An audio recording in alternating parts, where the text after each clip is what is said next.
जीव को ढूंढने में लगी हुई है और जेल्डा को बहुत डर लग रहा था। बाद में इन दोनों को स्ट्रिकलैंड के ऑफिस में पूछताछ के लिए बुलाया गया और जल्दी ही दोनों शक के दायरे से निकल गए, क्योंकि घटना से पहले ही ये दोनों हाजिरी लगा चुकी थी। जिस वक्त एलिसा काम पर थी, गिल जीव पर नजर रखे हुए था और साथ ही वो उसकी बहुत बारीकी से पेंटिंग बना रहा था। जैसे ही गिल सोया, वो जीव घर में इधर उधर घूमने लगा और वहाँ बिल्ली को देखकर उससे डर गया। जब गिल की नींद खुली तो उसने देखा कि वो जीव उसकी बिल्ली खा गया। ये देखकर गिल बहुत गुस्से में आ गया और वो जीव पर चिल्लाने लगा, जिसके बाद वो जीव डरकर थोड़ा दूर भाग गया और साथ ही उसने गिल पर हमला भी किया। जब एलिसा घर आई और उसने गिल को इस हालत में देखा तो वो डर गई, लेकिन गिल ने कहा कि मैं ठीक हूँ, उस जानवर को ढूंढना ज्यादा जरूरी है, इससे पहले कि वो और मुश्किलें पैदा करे। एलिसा अपने घर के नीचे मूवी थिएटर की तरफ भागी। अंदर जाकर उसने देखा कि वो जीव बड़े ध्यान से स्क्रीन को देख रहा था। उसने बहुत ही प्यार से उस जीव को वापस चलने के लिए मनाया। वापस जाकर एलिसा ने जीव को सिखाया कि कैसे गिल की बिल्लियों के साथ एकदम प्यार से रहना होता है और साथ ही उसने गिल की मरहम पट्टी की। अपनी गलती के लिए उस जीव ने गिल से माफी भी मांगी। गिल ने कहा कि मैंने पहले ही तुम्हें माफ कर दिया है और उसके बाद मानो कोई करिश्मा हुआ। जीव ने अपनी शक्तियों से गिल के सारे जख्म भर दिए। जीव के शरीर की सारी लकीरें चमकने लगी और अब गिल को समझ आया कि अमेज़न के आदिवासी इसे प्रकृति का देव क्यों मानते हैं। इसी रात जीव ने एलिसा को अपने बाथटब में बुलाया। एलिसा पहले तो थोड़ा हिचकिचाई, लेकिन फिर सोचने पर उसे लगा कि इसमें कोई बुराई नहीं है। देखते ही देखते एलिसा उसके प्यार में पड़ चुकी थी। अगले दिन काम पर जेल्डा ने देखा कि एलिसा रोज के मुकाबले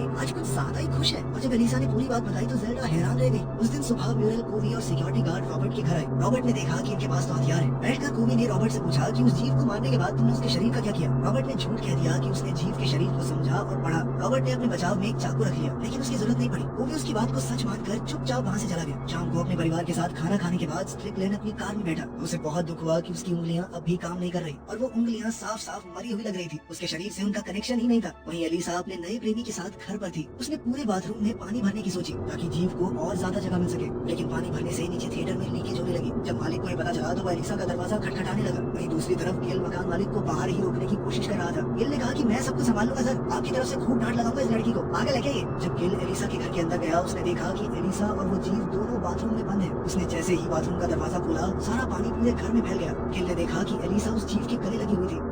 जब बारिश का मौसम आया तो एलिसा ने सोचा कि उसे जल्द से जल्द यहाँ से भेजना होगा, लेकिन जैसे जैसे दिन गुजरते रहे जीव की हालत बिगड़ने लगी। वो कमजोर पड़ गया और एलिसा को अब चिंता होने लगी। देश के सबसे कीमती जीव को खोने की घबराहट में जनरल दोबारा से स्ट्रिकलैंड के पास आया, उसे ये बताने के लिए कि अगर अगले 36 घंटे में उसने जीव को नहीं ढूंढा तो नौकरी पर आने की कोई जरूरत नहीं है। जब 10 तारीख आई तो एलिसा को अपने प्यार से दूर होने का दुख होने लगा। एलिसा उस जीव के साथ सबके सामने डांस करने का सपना देखने लगी। वो एक ऐसी दुनिया के सपने सजाने लगी जहाँ उसे अपने प्यार को छुपाना न पड़े, लेकिन वो जानती थी कि ये सपना कभी सच नहीं हो सकता। उस रात स्ट्रिकलैंड रॉबर्ट के घर के बाहर निगरानी रखे हुए था। उसे पूरा शक था कि जीव को भगाने में रॉबर्ट का कुछ तो हाथ है। रॉबर्ट को घर से निकलता देख स्ट्रिकलैंड ने उसका पीछा किया और देखते ही देखते म्यूरियल कोवी के सिक्योरिटी गार्ड ने रॉबर्ट को गोली मार दी और फिर मौका मिलते ही स्ट्रिकलैंड ने उस बॉडीगार्ड को गोली मार दी। फिर वो घायल रॉबर्ट को टॉर्चर करके उस जीव का पता पूछने लगा। स्ट्रिकलैंड के बहुत टॉर्चर करने पर रॉबर्ट ने सच उगल नहीं दिया कि वो सफाई करने वाली औरत है ना, उसने जीव को चुराया है। ये सुनते ही स्ट्रिकलैंड जेल्डा के घर पहुंच गया, जो अपने पति के